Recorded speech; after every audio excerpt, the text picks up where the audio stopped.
السلام علیکم ورحمۃ اللہ وبرکاتہ۔ بہت ہی پیارے مسلمان بھائیوں، بہنوں، بیٹوں اور بیٹیوں، میں غلام مصطفیٰ اللہ اور اللہ کے رسول کے پیغام کے ساتھ حاضر خدمت درس قرآن کے سلسلہ میں آج کا ہمارا سبق سورۃ انفال آیت نمبر 19 ہے۔ اعوذ باللہ من الشیطان الرجیم، بسم اللہ الرحمن الرحیم۔ ان تستفتحوا فقد جاءکم الفتح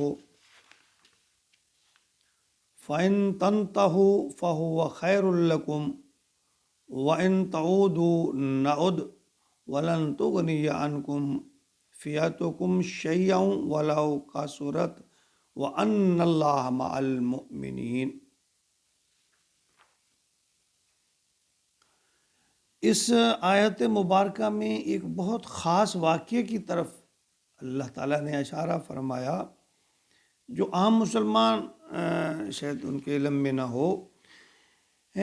جب مشرکین مکہ جب وہ مکہ سے روانہ ہوئے تو یعنی غزوہ بدر کی بات ہو رہی ہے، تو انہوں نے کعبہ کے غلاف سے لپٹ کر دعائیں کی کہ اے کعبہ کے رب، اگر محمد، ہم تو رسول اللہ کہتے ہیں نا، تو وہ تو محمد کہتے تھے صلی اللہ علیہ وسلم، اور ان کے ساتھی حق پر ہیں تو فتح انہیں دے۔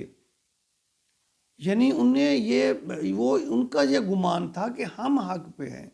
ابو جہل کے بارے میں کہا جاتا ہے کہ رات جب حضرت صلی اللہ علیہ وسلم سربسجود اللہ سے دعائیں مانگ رہے تھے تو دوسری طرف ابو جہل بھی دعا مانگ رہا تھا۔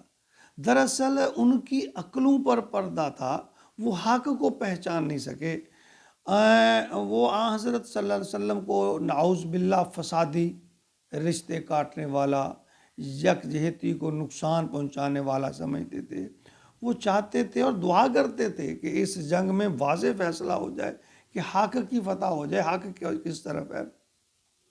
تو ان دعا کے بدلے میں جواب میں اللہ تعالیٰ نے یہ آیت نازل فرمایا فَإِن تَسْتَفْتَحُوا فَقَدْ جَاءَكُمُ الْفَتْحُ۔ اگر تم فیصلہ چاہتے تھے نا کہ فیصلہ ہو جائے، تو تمہارے پاس فیصلہ آ چکا۔ یعنی یہ جو تم کہتے تھے نا کہ حق کی فتح ہو، تو اللہ نے حق کو فتح دے دی۔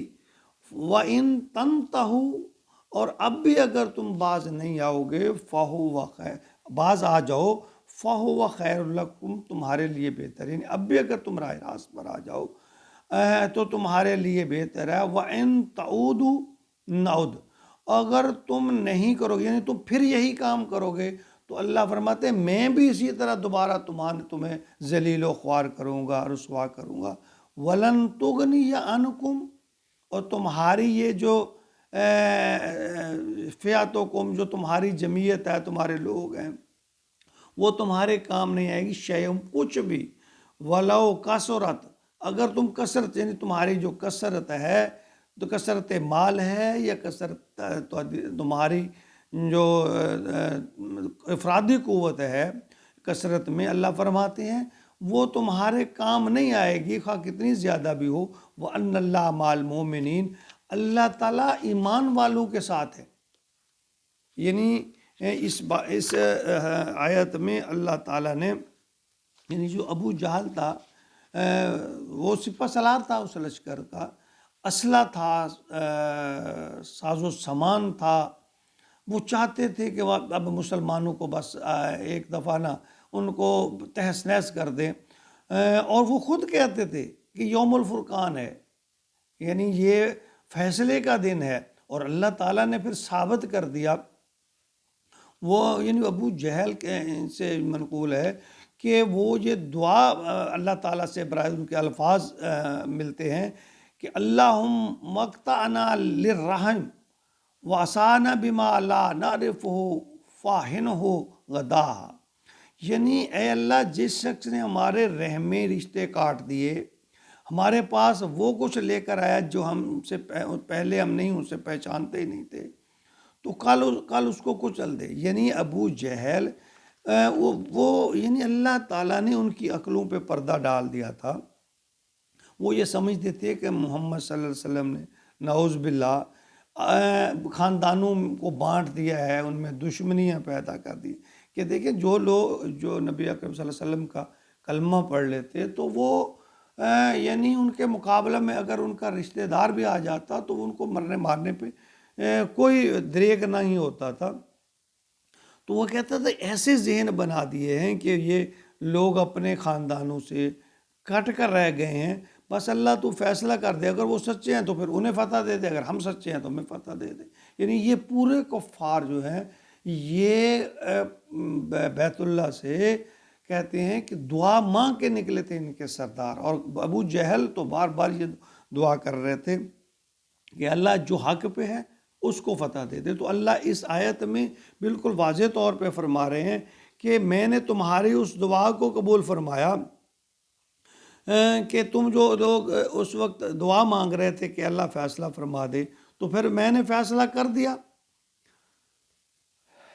دیکھیں دین کا جو فہم ہے نا اس سے ملتا ہے جو اس کی فکر کرتا ہے. باقی یہ جو عقل و دانش ہے، جب پڑھا لکھا ہونا ہے، یہ ہدایت کی علامت نہیں ہے. دیکھیں اب ہندو پڑھے لکھے بھی ہیں، ان میں اعلیٰ تعلیم یافتہ، لیکن دیکھیں وہ گائے کی نہ صرف پوجا کرتے ہیں بلکہ گائے کے پیشاب کو پینا تبرک سمجھتے ہیں. اب دیکھیں عقل ان کی یعنی دیکھیں اللہ تعالیٰ نے فرما رہے ہیں کہ یہ جو تعصب ہے، ہٹ درمی ہے، یہ انسان کو صحیح رستے پر چلنے کے لیے یہ سب سے بڑی رکاوٹ ہے کہ انسان دوسرے کی بات کو سننا گوارا نہیں کرتا. اور ہمارے ماشاءاللہ علماء اکرام بھی اس چیز پر زور نہیں، ان کی بات نہیں سننی، فلاں کی بات نہیں سننی، وہ ایسے ہے وہ ویسے ہے.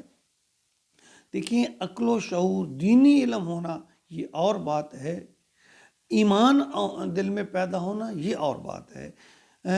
ایمان اللہ تعالیٰ اس کو نصیب فرماتے ہیں جو اس کی تگ و دو کرتا ہے، جو اس کی کوشش کرتا ہے، جو اللہ سے ہدایت مانگتا ہے. ورنہ جو یہود و نصارہ ہے، دیکھ لیں جو دنیا پر اب بھی حکمرانی کر رہے ہیں، ان پڑھے لکھے ہیں، سائنسی ایجادات کر رہے ہیں، لیکن ایمان سے خالی ہے، اللہ کی طرف، اللہ کے نبی کے احکام کی طرف نہیں آتے. تو کہنے کا مقصد یہ ہے کہ دنیاوی علم زیادہ ہونا زیادہ یہ عقل مندی کی دلیل نہیں ہے. عقل مندی کی دلیل ہے اللہ اور اللہ کے رسول کے احکام کو سمجھنا، اس کی طرف رجوع کرنا، اس پر عمل کرنا، اسی سے کامیابی ہوگی.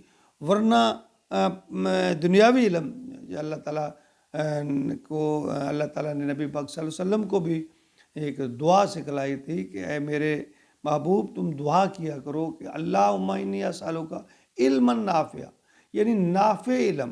نافع علم کون سا ہے؟ جو اللہ کی پہچان عطا کرے.